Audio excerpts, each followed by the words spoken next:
Bismillahirrahmanirrahim. Assalamualaikum guys, welcome back to my YouTube English literature channel. So today we will going to discuss about present indefinite tense.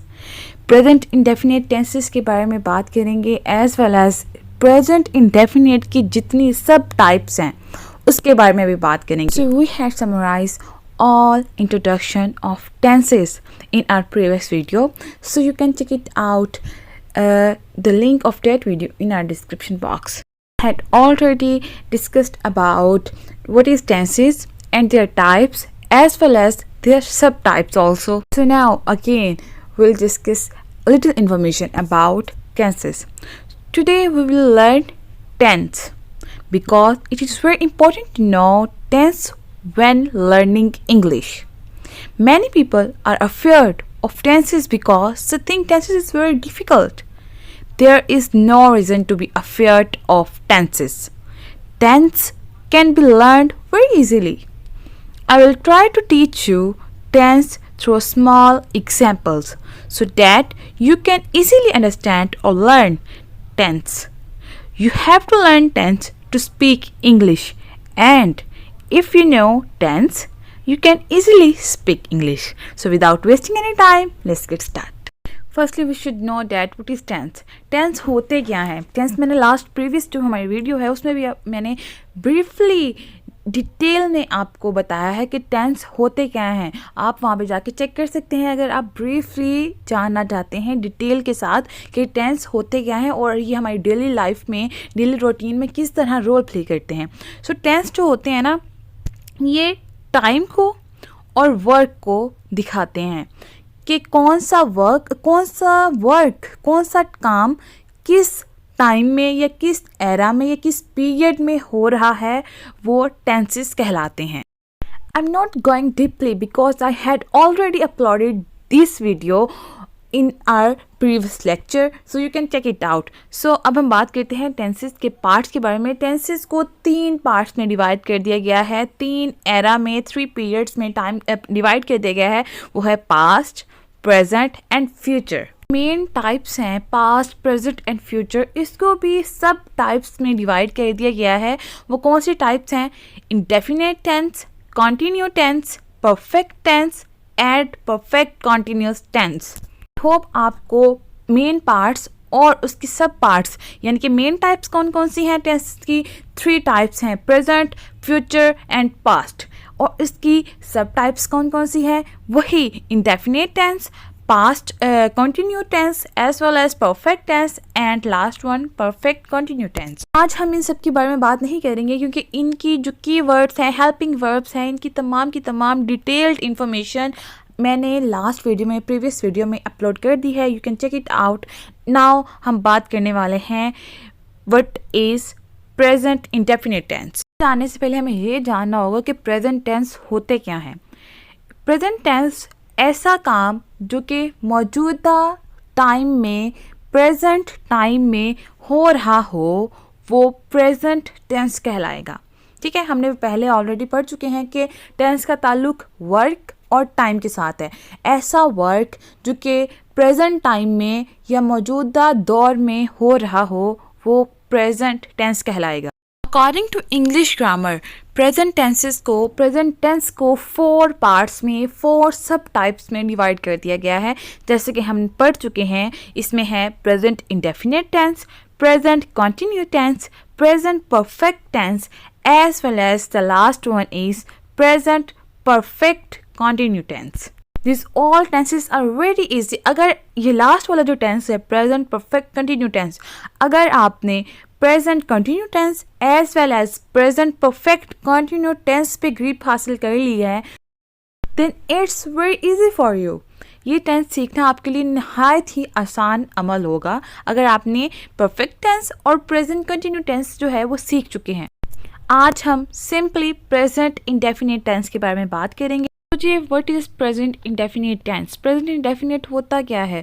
Present indefinite किसी भी action को जो कि present time में हो रहा हो उसको तो मतलब रिप्रेजेंट करता ही करता है. ऑल्सो एक्सप्रेस ट्रू इवेंट्स आपकी रेगुलर लाइफ में, आपके स्केड्यूल में, आपकी रूटीन में या नेचर के, फ्यूचर के, हैबिट्स के हिसाब से जो भी काम हो रहे हैं मौजूदा वक्त में ही हो रहे होंगे ना तो वो चीज़ भी क्या कहलाएगी? प्रेजेंट इंडेफिनिट टेंस कहलाएंगे। ऐसे काम जो कि आपकी रेगुलर बेसिस पे हो रहे हों उसको प्रेजेंट करने के लिए प्रेजेंट इंडेफिनिट टेंस इस्तेमाल होता है। Because present indefinite tense means any work is done currently.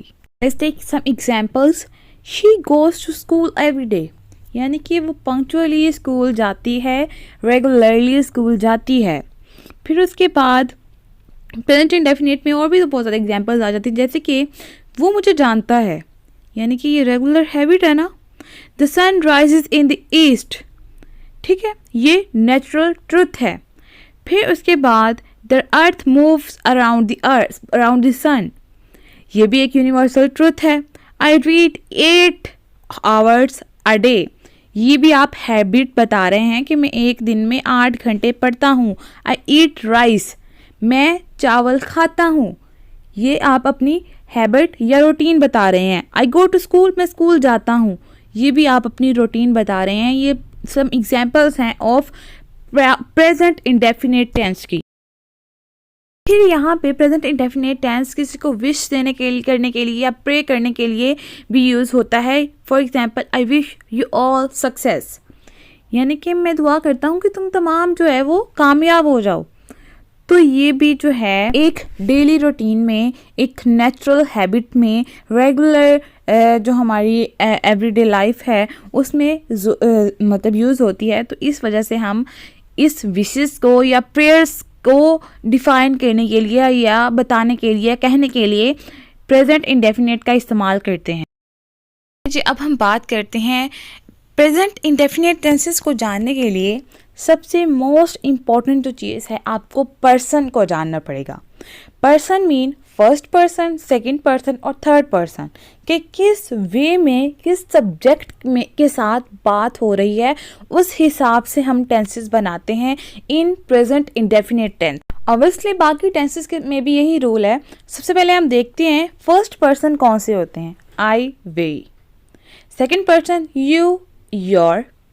Third person he, she, it and all the names. यानी कि फर्स्ट पर्सन कौन होता है? मैं खुद, यानी कि मैं जब या हम सब मिलके बात करते हैं सामने वाले से, तो हम किससे बात कर रहे हैं? सेकंड पर्सन से। और किसके बारे में बात कर रहे हैं? किसी ऐसे बंदे के बारे में जो वहाँ पे मौजूद नहीं है, या है तो वो दूर खड़ा है, जो कि हमारे, जिसको हम मतलब पॉइंट आउट करके बात कर रहे हैं। यानी कि वो, उसने ऐसा किया, वो ऐसा कर रही है, वो खेल रही है, या वो कल आई थी। ठीक है, सो ये होते हैं पर्सन्स। अब हम बात करते हैं, एग्जाम्पल्स ले लेते हैं। For example, I go, you go, he goes, I do, you do, he does, we read, you read, they read. अब यहाँ पे एक चेंज है, हमने तो बताया ही नहीं वो चेंज क्या था। हमने सिंपली ये बताया कि प्रेजेंट इंडेफिनिट होता क्या है।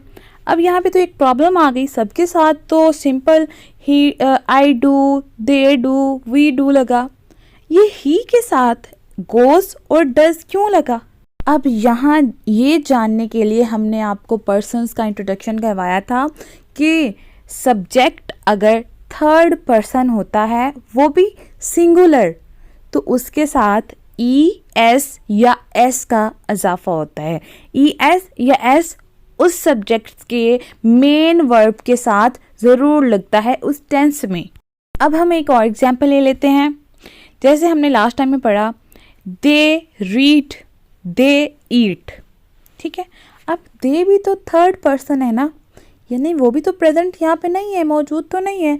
वो अगर मौजूद है तो वो तो दूर खड़ा हुआ है, हम उसको पॉइंट आउट करके, उसकी तरफ इशारा करके उसको बुला रहे हैं। ठीक है, उसके बारे में बात कर रहे हैं। तो इसके साथ ई, एस या एस का इजाफा क्यों नहीं हुआ? हमने पढ़ा कि वो थर्ड पर्सन जिसके साथ, जो कि सिंगुलर हो, प्लूरल ना हो, सिंगुलर हो, उसके साथ एस या एस का इजाफा होता है। अब दे जो है वो थर्ड पर्सन तो है ऑब्वियसली, लेकिन वो क्या है, वो प्लूरल है, वो सिंगुलर नहीं है, इस वजह से इसके साथ एस या ई या आई ई एस का इजाफा नहीं होगा। अब यहाँ पे एक मोस्ट इंफॉर्मेटिव और इम्पॉर्टेंट पॉइंट ये है कि जब भी आप प्रेजेंट इंडेफिनिट टेंस बनाएं, ठीक है, उसका जो मेन वर्ब है ना, वो तो आप उसके साथ ई एस या एस तो लगाएंगे, बट उसके साथ क्या इस्तेमाल होगा, उसके साथ वर्ब की पहली फॉर्म, मेन वर्ब की पहली फॉर्म यूज़ होगी। और उस मेन वर्ब के एंड पे अगर तो सिंगुलर सब्जेक्ट है, उसका थर्ड पर्सन सिंगुलर सब्जेक्ट है, तो उसके साथ एस और ई एस या आई ई एस का इजाफा होगा। अब हम इसका स्ट्रक्चर देख लेते हैं प्रेजेंट इंडेफिनिट टेंस का। प्रेजेंट इंडेफिनिट टेंस का स्ट्रक्चर है सब्जेक्ट, सिंपल स्ट्रक्चर है। प्रेजेंट इंडेफिनिट टेंस को हम सिंपल टेंस भी बोलते हैं। इसमें आता है सब्जेक्ट, सबसे पहले हम कोई subject, I we they you he she it whatever, फिर उसके साथ मेन वर्ब, ठीक है, मेन वर्ब आता है, उसके बाद ऑब्जेक्ट, जिस चीज़ पर बात हो रही है वो चीज़ आएगी, या जो पर्पस है वो ऑब्जेक्ट में लिखा जाएगा। लास्ट स्टेप ये है इसका। इसके हम एग्जाम्पल ले लेते हैं। For example, they like sweets, उनको मीठा पसंद, वो मीठा पसंद करते हैं, ठीक है। अब उर्दू में अगर इसकी पहचान देखी जाए तो एंड पे आता है ता है, ती है, ते हैं। मैंने बात की ना कि ये सिंपली रोजमर्रा की जिंदगी के बारे में, स्केड्यूल के बारे में, नेचर के बारे में बात करता है और प्रेजेंट मौजूदा दौर के बारे में बात करता है, तो इस वजह से इसकी पहचान क्या है, ता है, ती है, ते हैं। अब यहाँ पे हमने एग्जाम्पल ली कि वो स्वीट्स मीठा पसंद करते हैं, ठीक है। यहाँ से हमें पता चल गया कि वाकई ये क्या, कौन सा टेंस है, ये सिंपल टेंस है या प्रेजेंट इंडेफिनिट टेंस। अब हमने इसका स्ट्रक्चर किस तरह बनाया। सबसे पहले हमने सब्जेक्ट उठाया। सब्जेक्ट क्या था, वो कौन, दे, यहाँ पे हमने इंग्लिश में उसको कन्वर्ट कर दिया दे। अब क्या करते हैं, वो एक एक्ट है, पसंद करना एक एक्ट है, एक वर्ब है, इसको हमने दरमियान में रख दिया। सबसे पहले हमने सब्जेक्ट लिखा कि वो, फिर हमने कहा कि वो पसंद करते हैं, वर्ब हमने लिख दिया लाइक, फिर हमने कहा किस चीज़ को पसंद करते हैं, कौन सी चीज़ ऐसी है जिसको पसंद करते हैं, मीठे को हमने क्या कहा, sweets, they like sweets.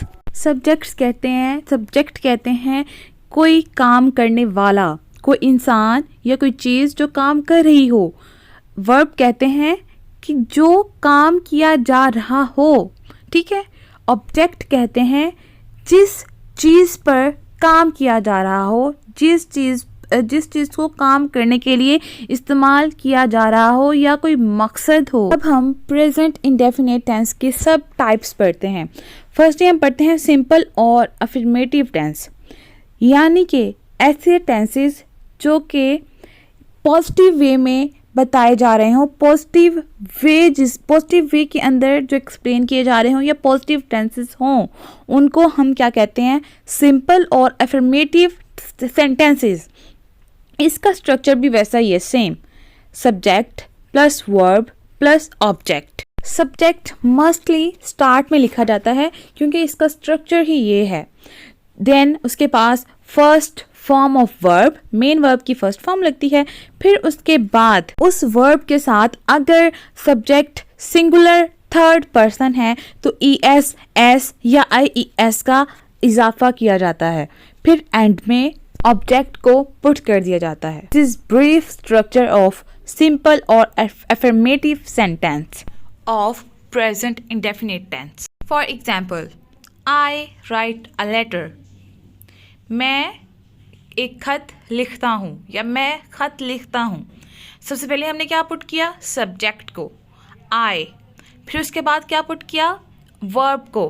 Verb क्या था, वो अमल क्या था, लिखना, ठीक है। हमने वर्ब पुट किया, उसके बाद क्या चीज़ कर रहे हैं, किस पे काम हो रहा है, लेटर पे, आई राइट आ लेटर।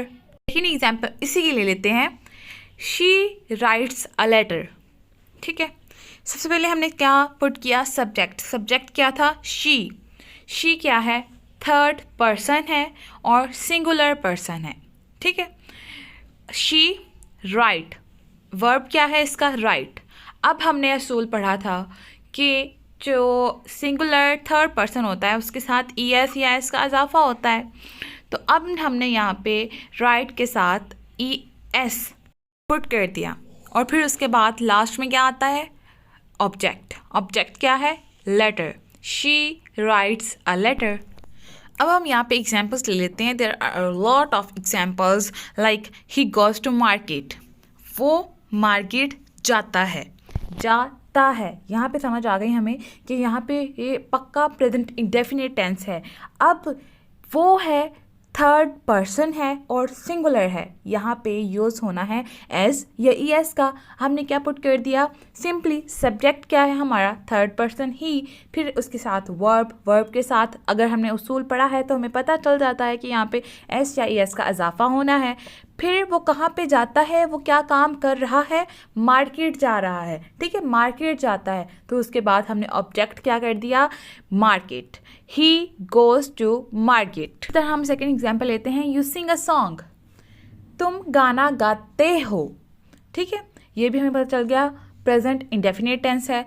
अब यहाँ पे हमारे पास सब्जेक्ट क्या है, तुम क्या है, हमारे पास सेकंड पर्सन है। फिर हमारे पास वर्ब क्या है, सिंग, क्या, गाना। एक्शन हो रहा है ना, कौन सा एक्शन हो रहा है, गाने का। तुम गाना क्या कर रहे, गा रहे हो। अब जो गाना है वो सॉन्ग वाला गाना, वो ऑब्जेक्ट हो गया। गा रहे हो वाला जो गाना होता है वो हो गया verb. You sing a song, तुम गाना गाते हो।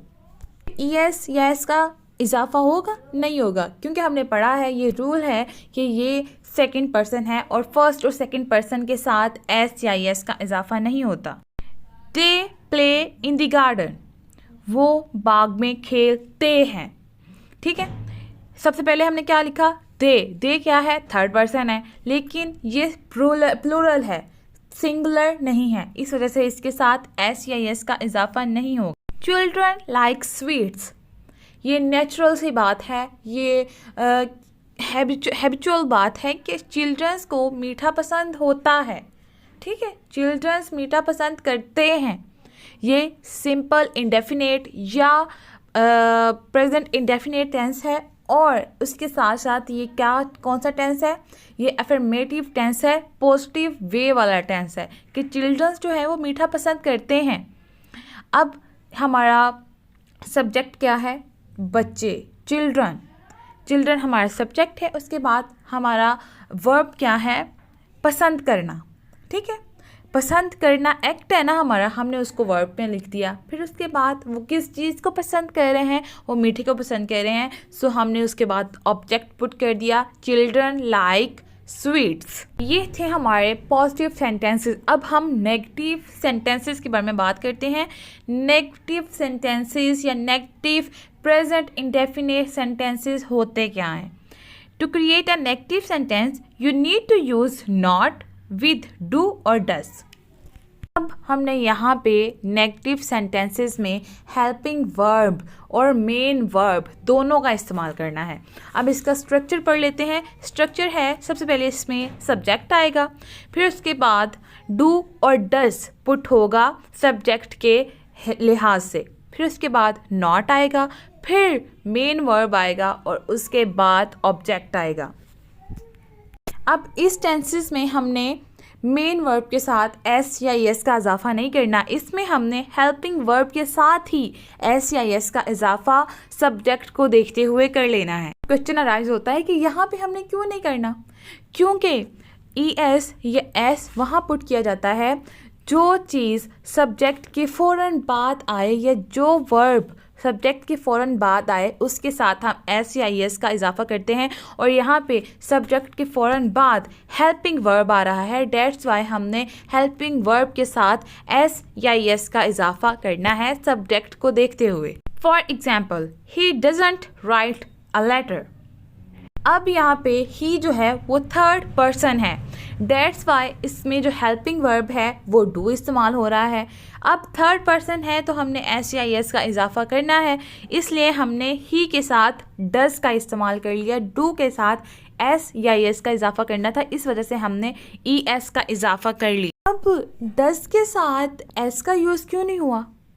होना तो चाहिए था, हो भी सकता था, लेकिन grammatically there are some words like o, z, gh, sh, z, ch, ऐसे वर्ड्स उनके साथ es का इजाफा होता है, like watch, like go, like do, go, throw, smash। In words के साथ es का इजाफा होगा और जो बाकी वर्ड्स हैं इनके अलावा उनके साथ s का इजाफा होगा। For example she plays cricket, ठीक है, इसमें s का इजाफा होगा क्योंकि यहाँ पे कौन से वर्ड यूज़ हो रहे हैं? प्ले के एंड पे क्या आता है? y के साथ es का इजाफा नहीं होगा, y के साथ s का इजाफा होगा। Writes letter, she writes letter, इसके साथ s का इजाफा होगा क्योंकि यहाँ पे ई वर्ड ऑलरेडी मौजूद है और उसके अलावा यहाँ पे ये तमाम words Z, C H, S H, G H, इस तरह के वर्ड्स जो हैं वो यूज़ नहीं हो रहे, इसलिए यहाँ पे भी एस का सिंपली इजाफा होगा। Let's take some examples of present indefinite negative sentence. हमको पता है कि सबसे पहले सब्जेक्ट आएगा, फिर हेल्पिंग वर्ब आएगा, उसके साथ ई एस या एस का इजाफा होगा, अगर थर्ड पर्सन होगा, सिंगुलर होगा, फिर उसके बाद हेल्पिंग मेन वर्ब आएगा, फिर उसके बाद ऑब्जेक्ट आएगा। तो अब हम एग्जांपल लेते हैं। ही डज नॉट अब्यूज़, वो गाली नहीं देता या निकालता, ठीक है। एक तो अगर हम देख लें सिंपली, अगर हम देखें वो गाली देता है, ये हो गया सिंपल टेंस, ठीक है, अफर्मेटिव टेंस। अब इसमें हमने डू और डज हेल्पिंग वर्ब का यूज़ कर लिया है और इसके बाद हेल्पिंग वर्ब के साथ एस या एस का इजाफा होगा और उसके फ़ौरन बाद नॉट का इजाफा होगा, यानी कि ही सबसे पहले हमने क्या लिखा? सब्जेक्ट पुट कर दिया, फिर हेल्पिंग वर्ब के साथ हमने सब्जेक्ट के लिहाज से एस या एस का इजाफा कर दिया, फिर उसके फ़ौरन बाद नॉट का यूज़ कर दिया। नॉट के यूज़ करने के बाद हमने फिर वर्ब और ऑब्जेक्ट का यूज़ करना है। ही डज नॉट अब्यूज़, वो गाली नहीं देता। इस सेंटेंस में ऑब्जेक्ट नहीं है, इसलिए इसने हमने सिर्फ एंड सिंपली वर्ब पे कर दिया कि वो गाली नहीं देता। Ram doesn't love me, Ram एक बंदा है। हमने ये भी असूल पढ़ा था कि जो थर्ड पर्सन के अलावा जो नेम्स होते हैं उनके साथ भी ए एस या एस का इजाफा होगा। अब यहाँ पे हमने सब्जेक्ट पुट कर दिया राम, उसके बाद वर्ब हेल्पिंग वर्ब को यूज़ करके फिर उसके बाद नॉट पुट कर दिया और फिर उसके बाद हमने वर्ब यहाँ पे क्या है? लव, करना, प्यार करना, लव क्या हो गया? वर्ब। और उसके बाद किसको वो पसंद नहीं करता या किसको वो प्यार नहीं करता? मुझे, मैं क्या हो गया? Object. Ram doesn't love me, Ram मुझे प्यार नहीं करता। वो गाना नहीं गाता या वो नहीं गाता, ही डज नॉट सिंग। ये सिंपली हमने सबसे पहले सब्जेक्ट पुट किया, फिर इसके बाद हेल्पिंग वर्ब, फिर हेल्पिंग वर्ब के हिसाब से हेल्पिंग वर्ब के साथ सब्जेक्ट के हिसाब से एस या एस को पुट कर दिया, फिर उसके बाद हमने क्या पुट किया? नॉट, फिर वर्ब। ऑब्जेक्ट इसमें नहीं है, डेट्स वाई वर्ब पे ही इस सेंटेंस का एंड हो जाता है। आई डू नॉट ईट मीट, मैं गोश्त नहीं खाता। सबसे पहले हमने सब्जेक्ट पुट किया, सब्जेक्ट क्या है? मैं, आई। फिर उसके बाद यहाँ पे डू यूज़ हुआ है क्योंकि यहाँ पे फर्स्ट पर्सन है और हमने पढ़ा है रूल, फर्स्ट पर्सन और सेकंड पर्सन के साथ एस या एस का इजाफा नहीं होता। फिर सिंपली हमने नॉट का यूज़ कर लिया है। फिर वर्ब क्या है? खाना, खाता, वर्ब ईट को यूज़ कर दिया। फिर उसके बाद लास्ट में हमने पुट कर दिया मीट, क्या चीज़ वो नहीं खाता, वो ऑब्जेक्ट कौन सा है? वो है मीट, हमने मीट को लास्ट में पुट कर दिया। बाकी एग्जांपल्स भी हैं। अब हम बात करते हैं प्रेजेंट इंडेफिनिट इंटेरोगेटिव सेंटेंसेस। अब हेल्पिंग जो इंटेरोगेटिव सेंटेंसेस हैं वो दो तरह के होते हैं। फर्स्ट ऑफ ऑल डू और डज हेल्पिंग वर्ब, और सेकंड WH फैमिली जिसमें आ जाता है what, why, who, where, when, etcetera. Does और डू के हिसाब से भी क्वेश्चन किया जा सकता है और why, what, when, whatever, इनके हिसाब से भी क्वेश्चन किया जा सकता है। इंटेरोगेटिव का मतलब ही ये होता है कि कोई सवाल करना या सवालिया अंदाज में कोई सेंटेंस बनाना या लिखना। अब हम ये जान लेते हैं कि किस तरह पहचाने जाएं कि ये हेल्पिंग वर्ब्स, इन सेंटेंसेस के साथ हेल्पिंग वर्ब्स लगाएंगे और इन सेंटेंसेस के साथ वर्ड या वाई या जो भी है उसके साथ वो यूज़ होगा। जब कोई क्वेश्चन सिंपली वे में येस और नो का आंसर बताता हो, वो उसके साथ हेल्पिंग वर्ब इस्तेमाल होता है, लाइक डज और डू। और जब हम ब्रीफली आंसर देते हैं, व्हाट, व्हेन, व्हाई, वेयर, इस तरह के आंसर्स के साथ जब हम क्वेश्चंस के साथ ब्रीफली आंसर देना पड़े तो वो WH फैमिली या डबल इंटेरोगेटिव क्वेश्चन या सेंटेंस कहलाता है। हम सिंपली इसका स्ट्रक्चर जान लेते हैं, उसके बाद इसके एग्जांपल्स के साथ इसको और डिस्कस करेंगे। सबसे पहले इसका स्ट्रक्चर है, अगर हम हेल्पिंग वर्ब के हिसाब से देखें, सबसे पहले डू और डज सब्जेक्ट के हिसाब से सबसे पहले लगेगा, सब्जेक्ट से पहले डू और डज लगेगा और बाकी तमाम का तमाम सेंटेंस वही रहेगा। सिंपली सब्जेक्ट के बाद जो हेल्पिंग वर्ब लगता है उसको हमने निकाल के सब्जेक्ट से पहले कर देना है और बाकी वही सेंटेंस रहेगा। फॉर एग्जाम्पल सिंपल सेंटेंस क्या है, तुम खेलते हो, यू प्ले। अब क्या तुम खेलते हो, डू यू प्ले। सिंपली जिस सेंटेंस में डू और डज का इस्तेमाल होता है, जैसे कि हमने देखा हमने नेगेटिव सेंटेंसेस में किया है डज और डू का इस्तेमाल, तुम नहीं खेलते हो, ठीक है, यू डू नॉट प्ले। अब क्या तुम खेलते हो, डू यू प्ले। सिर्फ उस डू को, नॉट को नहीं, डू को निकाल के बाहर ले आना है। अगर हम इसको कहें तुम नहीं, क्या तुम नहीं खेलते हो, do you not play. Simply हमने क्या किया, हमने पूरे स्ट्रक्चर को नहीं हिलाया, सिर्फ सब्जेक्ट के बाद का जो हेल्पिंग वर्ब है उसको निकाल कर बाहर रख दिया और तमाम का तमाम बाकी स्ट्रक्चर वैसा ही रहा। इसको हम इंटेरोगेटिव सेंटेंस बोलते हैं। अब डबल इंटेरोगेटिव के बारे में बात करें।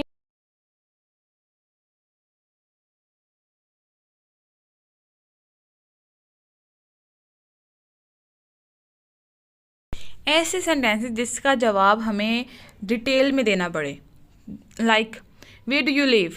अभी इसमें हम ये तो नहीं कह सकते कि हाँ या ना, उन्होंने कहना ये तो पागल है।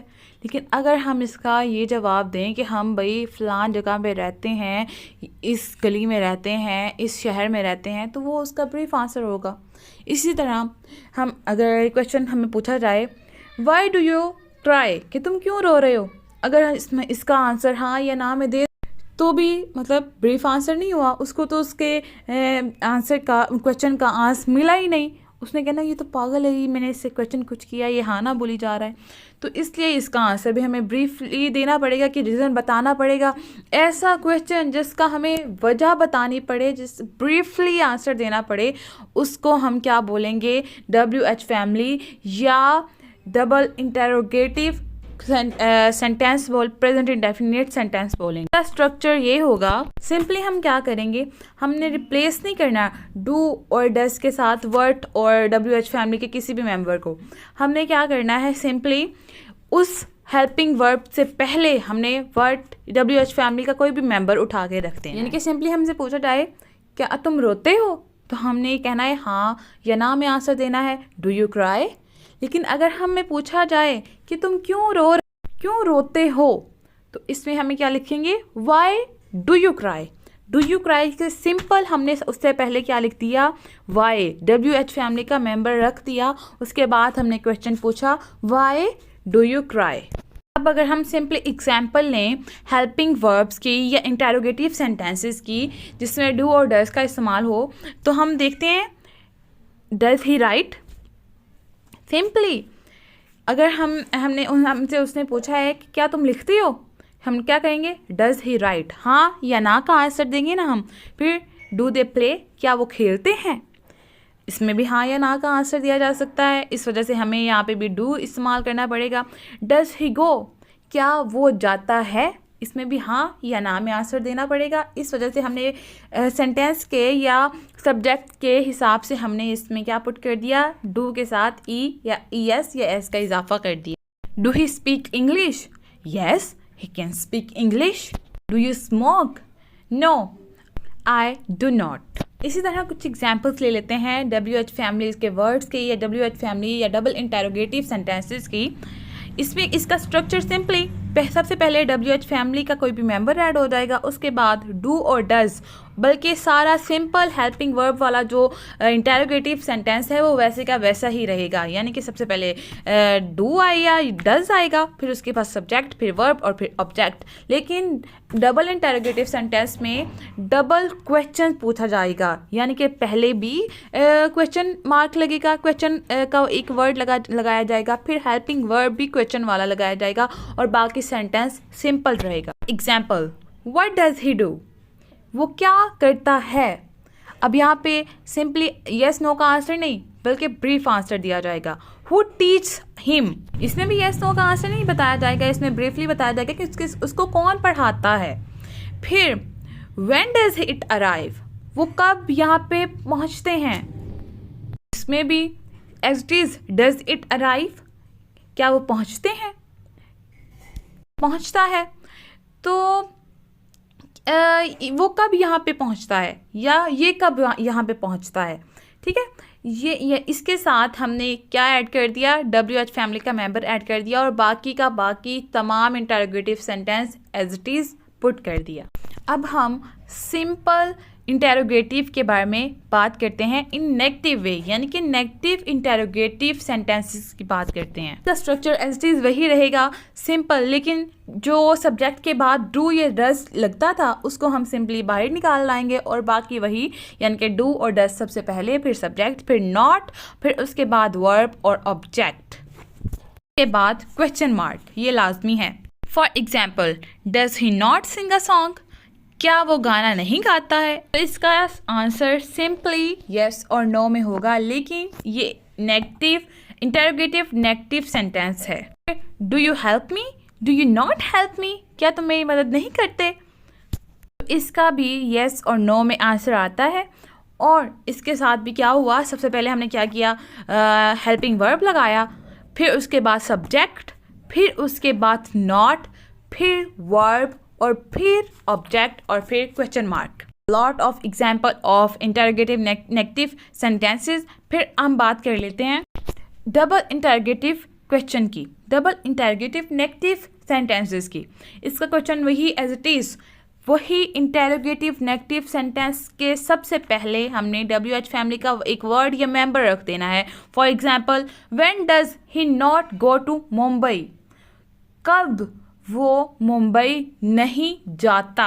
क्वेश्चन अगर does he not go to Mumbai, ये क्या होगा, इंटेरोगेटिव नेगेटिव सेंटेंस, लेकिन जब इसके साथ WH फैमिली का मेंबर अटैच हो जाएगा ये डबल इंटेरोगेटिव नेगेटिव सेंटेंस कहलाएगा। यानी कि व्हेन, सबसे पहले हमने क्या लिखा, WH फैमिली का वर्ड, फिर उसके बाद सिंपली क्या ऐड किया, हेल्पिंग वर्ब, फिर सब्जेक्ट, फिर नॉट और फिर वर्ब और उसके साथ ऑब्जेक्ट, साथ हमने क्वेश्चन मार्क पुट कर दिया। अब हम सिंपली जान लेते हैं कि प्रेजेंट इंडेफिनिट टेंस मुकम्मल किन किन चीज़ों के लिए यूज़ होता है। फर्स्टली, एक्सप्रेस हैबिट, हैबिट्स को एक्सप्रेस करने के लिए जो रोज़मर्रा की हमारी आदतें होती हैं या हैबिट्स होती हैं उनको एक्सप्लेन करने के लिए। For example, he only eat fish, वो सिर्फ फ़िश खाता है। He goes to school at 10 AM, वो 10 बजे स्कूल जाता है। फिर यूनिवर्सल ट्रुथ बताने के लिए, यानी कि God is great, man is mortal, the earth moves around the sun rises in the east. Universal जो ट्रुथ है उनको एक्सप्लेन करने के लिए भी प्रेजेंट इंडेफिनिट टेंसेस का ही सहारा लिया जाता है। वही टेंसेस इसमें यूज़ होते हैं क्योंकि ये भी रोज़मर्रा की रूटीन और यूनिवर्सल ट्रुथ जो है वो उसको एक्सप्लेन करते हैं। और यूनिवर्सल ट्रुथ जो होता है वो जो पंक्चुअल और रेगुलर हैबिट्स हैं उन्हीं को एक्सप्लेन करता है जो कि हाल में मौजूद होती है। फिर फ्यूचर इंडेफिनिट टेंस एक्सप्रेस करता है, फ्यूचर इवेंट्स को एक्सप्रेस करने के लिए भी इस्तेमाल होता है। For example, the next train arrives at 9 PM. अगली जो ट्रेन है वो 9 AM या PM पे पहुंचती है। यानी कि यहाँ पे हम फ्यूचर का बता रहे हैं कि वो ट्रेन जो है वो इतने बजे पहुंचती है। The bus leaves eight 6 AM. ये जो बस है वो सुबह के 6 बजे यहाँ से चली जाती है। फिर the match start at 7 o'clock. जो मैच है वो 7 बजे स्टार्ट होता है, ये शुरू होता है। इनके फ्यूचर की बात हम इसमें कर रहे हैं ना, ये फ्यूचर के इवेंट्स को बताने के लिए भी प्रेजेंट इंडेफिनिट टेंस का इस्तेमाल होता है। आखिर में ये एक्सप्रेस करता है सिंपल एक्शंस को एक्सप्रेस करने के लिए भी प्रेजेंट इंडेफिनिट टेंस इस्तेमाल होता है। For example, you tell a story, तुम एक कहानी बताते हो। शी कुक्स द फूड, वो खाना पकाती है। द बर्ड्स फ्लाई, परिंदे उड़ते हैं। They sit in the garden, वो बाग में बैठते हैं। इसके साथ हमारी वीडियो होती है and I hope you all guys enjoyed it. दुआ में याद रखिएगा and don't forget to subscribe our channel and share it with your friend. Thank you so much. Next मिलते हैं हम प्रेजेंट कंटिन्यू टेंस के साथ। तब तक दुआ में याद रखिएगा। Thanks for watching. अल्लाह हाफिज़।